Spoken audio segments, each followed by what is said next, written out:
ఇంటికాడనంట kilometre అవతల ఆపుతానంట, ఆడికించి ఆడికి నడుచుకుంటూ పోతారంట. రండి హరీష్ రావు గారు, మీరు ఎప్పుడు వస్తారో రండి, నేను తీసుకొని పోతా.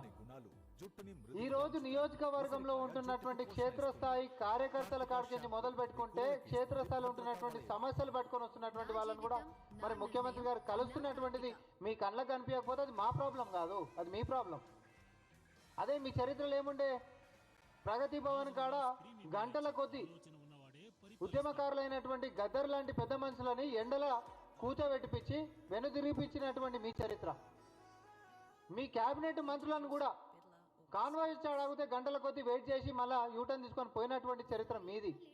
గడిలలో ఉండి రాజుల లెక్క ఫీల్ అయిపోయి ప్రజలకు అందుబాటులో లేక కనీసం ప్రజలకి రాకుండా పాలనను అందించినటువంటి మీరు ఆఖరికి ఈ రోజు కూడా చెప్తా ఉన్నా, ప్రతిపక్షం హోదా ఇస్తే ప్రతిపక్ష నాయకుడు లెక్క కనీసం అసెంబ్లీకి రానటువంటి మీ మామ ఈరోజు గడిల గురించి, మీరు ప్రజల గురించి, పరిపాలన గురించి మాట్లాడితే హాస్యాస్పదంగా ఉంది హరీష్ రావు గారు.